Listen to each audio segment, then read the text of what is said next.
tremendous retail numbers were announced today, which really is a great indicator how well our country is doing, how well our economy is doing. Those are real numbers. Walmart announced, others announced. We had some tremendous numbers come out today, which I'm sure you saw.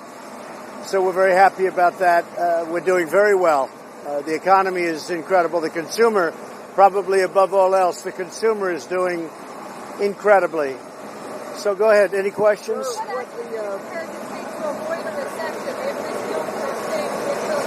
Well, I think we're going to have a very long period of wealth and success. Other countries are doing very poorly. As you know, China is doing very, very poorly. The tariffs have really bitten into China. They haven't bitten into us at all, except for the reporters that want to make it look that way, but they don't understand what's happening. The tariffs, we've taken in close to $60 billion in tariff money, and the consumer has not paid for them. Now, at some point, they may have to pay something, but they understand that, and who really understands that is our great farmer. The farmers of this country really understand it. They know we had to do something about China, and we're doing something about China. With that being said, I think we're having very good discussions with China. They very much want to make a deal. We'll see what happens. We had a deal, and they decided not to make it. Now I think they would like to have had that opportunity again, because I think they really would. I think they really missed a great opportunity. I think they feel that they missed a great opportunity. But China very much wants to make a deal. We're talking to them. We'll see what happens, yeah. But why did you feel the need to get involved in the two congresswomen's trip to Israel? Well, I'm only involved from the standpoint of they are very anti-Jewish and they're very anti-Israel. I think it's disgraceful, the things they've said. You have lists of, this isn't just a one-line mistake. What they've said about Israel and Jewish people is a horrible thing, and they've become the face of the Democrat Party.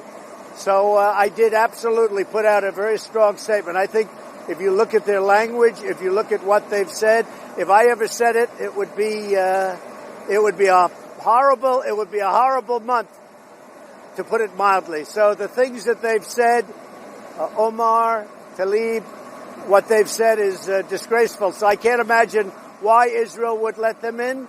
But if they want to let them in, they can, but I can't imagine why they would do it. Are you worried that a prolonged trade war with China will pitch the economy into a recession? No, I think the longer the trade war goes on, the weaker China gets and the stronger we get. We're taking in massive amounts of money, billions and billions of dollars, Steve, as you know.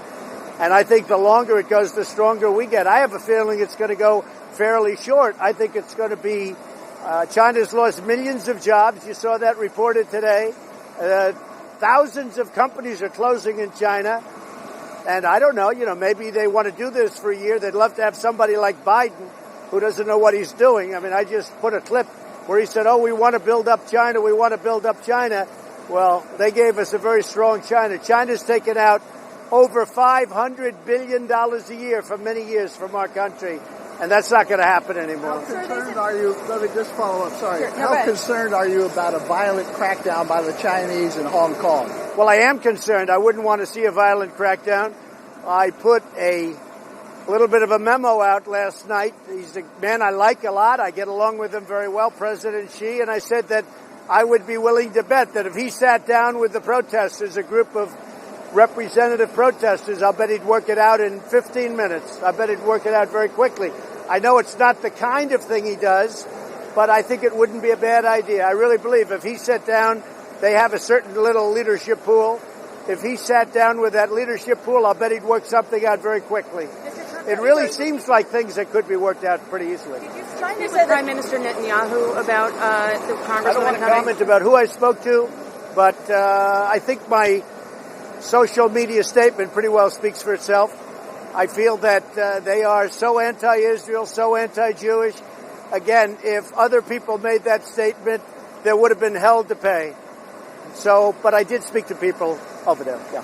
Sir, China has said that they want to retaliate, that they're going to retaliate because of the tariffs increase that you announced. What's your response to that? Well, if they did retaliate, which I don't think they will do because we're talking to them and they're offering things that are very good, I don't think they'll retaliate. But if they did, we have the ultimate form of retaliation. I think they'd have very few jobs left in China because we'd be able to step it up. Just so you understand, I've been very mild about it. Very, very mild. There's a long way I can go. And somebody had to take on what was happening with China. We can't allow China to take out of our country $507 billion every year, not including intellectual property theft and so many other things. So we're having very good talks with China. I think things will happen, but we'll see. If they do retaliate, will you want your team to meet with them in September as planned, or no? Well, that's true. Look, September, the meeting is still on, as I understand it. But I think more importantly than September, we're talking by phone, and we're having very productive talks. They would like to do something. I will tell you that. And the talk we had a few days ago with my two representatives, nobody knew what was on that talk except for myself, China, and those two people. That was a very good conversation. You want Jay Powell to cut interest rates some more? Jay Powell should be cutting rates because every country all over the world is cutting, and we want to stay sort of even. And I don't mind if we're higher, we're a better credit, but we're way too high. Jay Powell's made a big mistake. He raised them too fast, and he also quantitative tightened. He did quantitative tightening. That was a big mistake, $50 billion a month, and it put us in a position. And interestingly, even with normalized interest rates, President Obama was paying nothing, and we have a much better economy. And you have to look at our economy also from the day after my election, because we picked up tremendous steam the day after the election. That's not attributable to President Obama. They only did that because of us. So when somebody says from January 20th, it's not from January 20th. It's from November 9th, the day after the election. We picked up. The fact that I won lifted our economy greatly.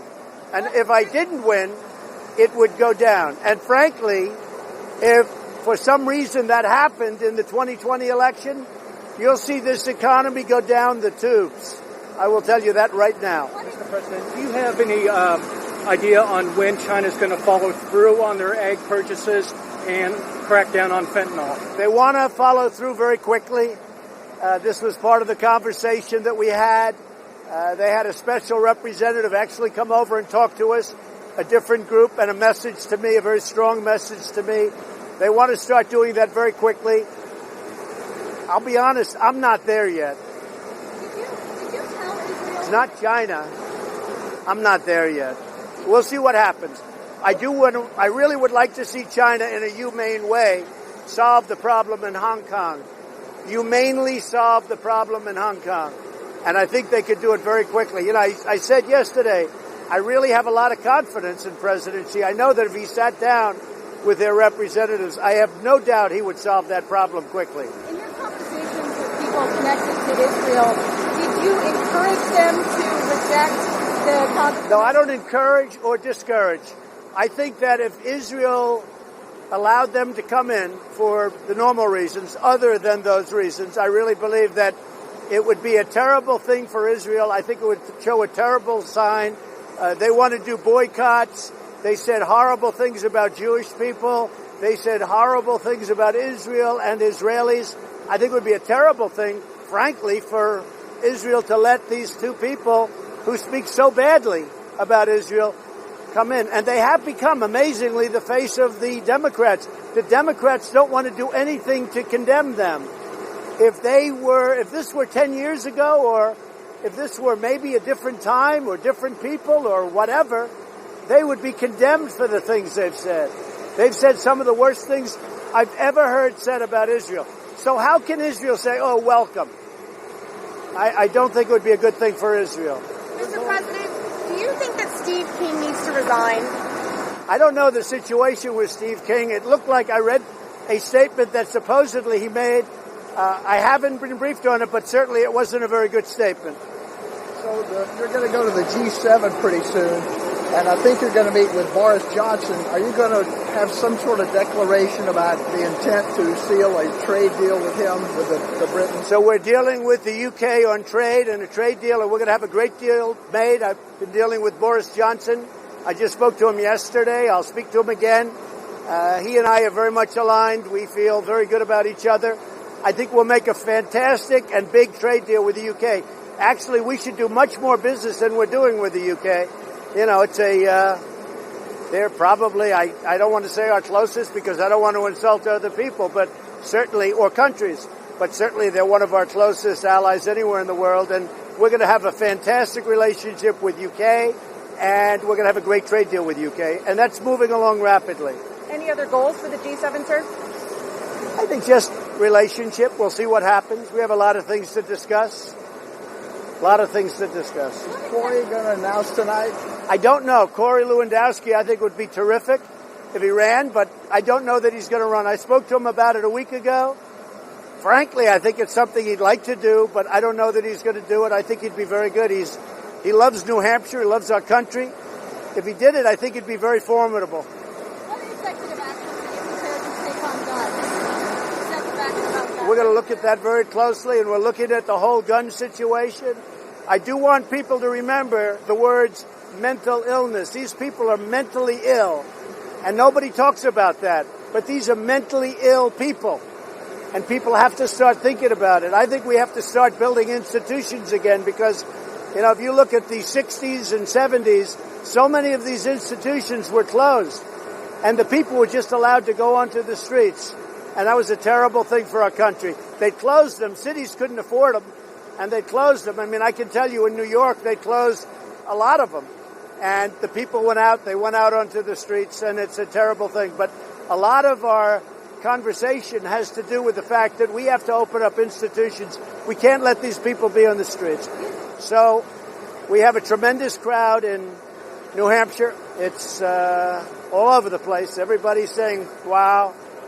Our competitor has virtually no crowd. I don't know what that means. I assume that's a poll of some kind. But I think we're going to do very well in New Hampshire. New Hampshire should have been won last time, except we had a lot of people come in at the last moment, which was a rather strange situation. Thousands and thousands of people coming in from locations unknown, but I knew where the location was. But I think we're going to have a tremendous success in New Hampshire. These are great people, and the relationship is very good. We're looking at it. I feel very badly. I think he was very harshly sentenced, but we're looking at it very strongly. People feel very strongly about that.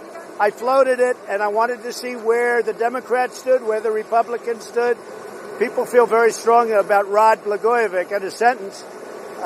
He's been in there for 7.5 years. That's a long time. And what he did was terrible, but it's a long time. It's a long time. Are you pushing Mitch McConnell on background checks? I've been dealing with Mitch McConnell.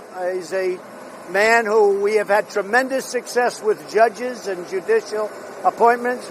We're going to be up to 179 federal judges within the next 2 months. Nobody would have believed that's possible. And that was because President Obama was unable to get them completed. So I inherited about 138 empty seats. Nobody can believe it. And we will have them almost all filled with tremendous judges and tremendously talented, smart people. They'll be filled within 2 months. So I have 179 judges and 2 Supreme Court justices. That's something that nobody would have ever thought possible. I want to thank very much President Obama for that. I was asking about background checks for gun owners, for gun purchasers. Yeah, we do. I've been speaking to Mitch about that. I've been speaking to everybody about it. And we don't want to see crazy people owning guns. But I also want to remember that mental illness is something nobody wants to talk about. These people are mentally ill, and we have to study that also. Because, you know, it's them. They pull the trigger. The gun doesn't pull the trigger. They pull the trigger. So we have to look very seriously at mental illness, and we're doing that at a level that hasn't been done before. Okay? Are there other Republicans you're speaking with, Mr. President, besides the Senate Majority Leader and Pat Toomey? Is there anyone else who you're talking to? To many Republicans.